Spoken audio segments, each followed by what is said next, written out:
नमस्कार, मैं हूं जितेंद्र दीक्षित। महाराष्ट्र की सियासत में साल 2019 से जो नाटकीय दौर शुरू हुआ वो अब तक जारी है और उसकी छाप मुंबई महानगर पालिका के चुनाव नतीजों पर भी देखने मिल रही है।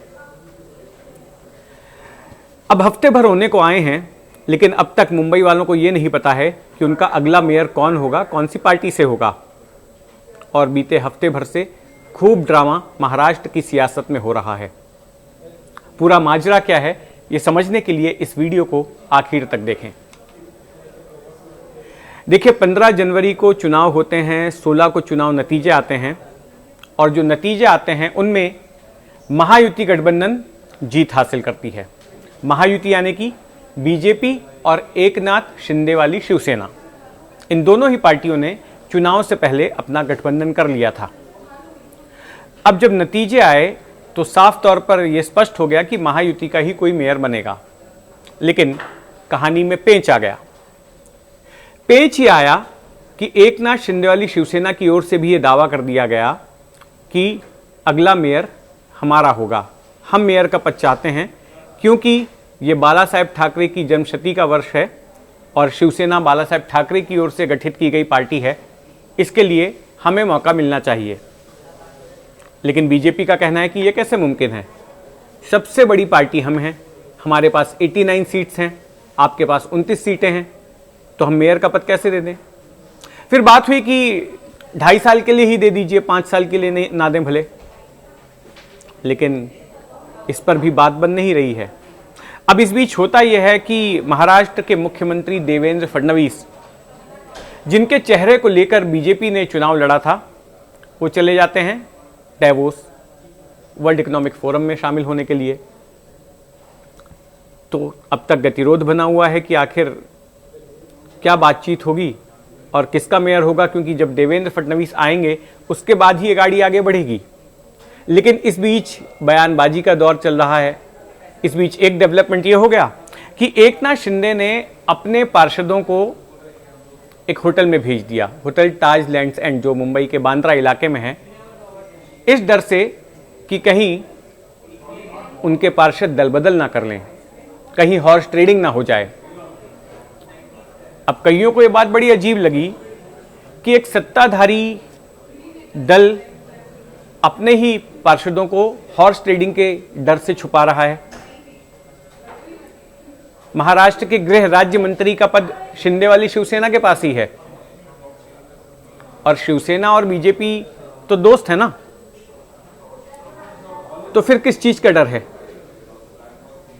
लेकिन डर है, इसीलिए उनको होटल भेजा गया।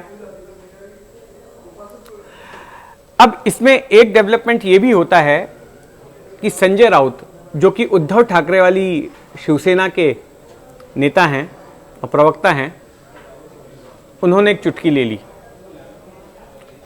उन्होंने कहा कि मेयर तो हमारा ही बनेगा। अब 65 सीटों वाली उद्धव ठाकरे की शिवसेना का मेयर कैसे बनेगा। अगर राज ठाकरे के 6 और पार्षदों को जोड़ लेते हैं तो 71 हो जाती हैं। कांग्रेस को भी साथ में जोड़ लें तब भी जो 114 का मैजिक फिगर है वहां तक नहीं पहुंचती। सारी विपक्षी पार्टियों के अगर पार्षदों को ले ले तब भी 109 पार्षद होते हैं, तो ये मुमकिन नहीं है। तो क्या कोई खेल होने वाला है। इसने कयासों का बाजार गर्म कर दिया संजय राउत के बयान ने।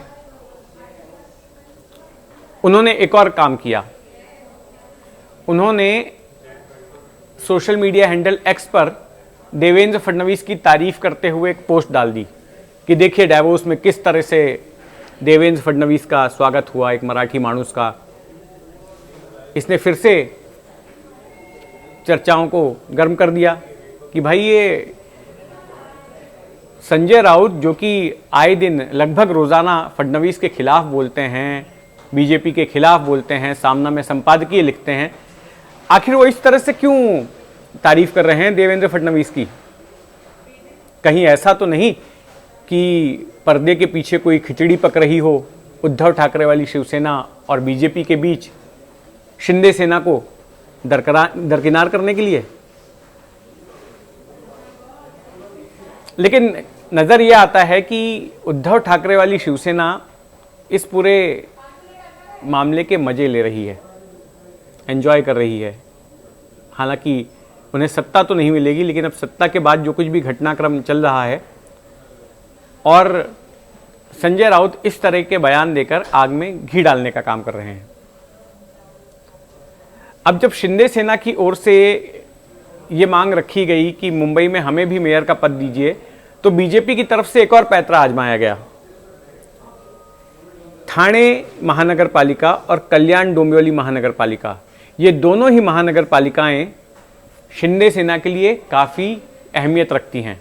ठाणे इसलिए क्योंकि एकनाथ शिंदे वहीं पर रहते हैं और ये उनका गढ़ है। अब वहाँ पर बीजेपी ने डिमांड कर दी कि यहाँ पर भी हमको आप 2.5 साल के लिए महापौर का पद दीजिए। हालांकि बीजेपी की सीटें वहाँ पर कम हैं एकनाथ शिंदे से के मुकाबले, लेकिन बीजेपी का वही लॉजिक है कि अगर आप मुंबई में कम सीटें रखते हुए मुंबई में मेयर का पद मांग सकते हैं, तो हम ठाणे में कम सीटें लेकर क्यों नहीं मेयर का पद मांग सकते। और अगर आप हमें मेयर का पद नहीं देंगे तो हम विपक्ष में बैठ जाएंगे। तो ठाणे में इस तरह का खेल खेल दिया बीजेपी ने।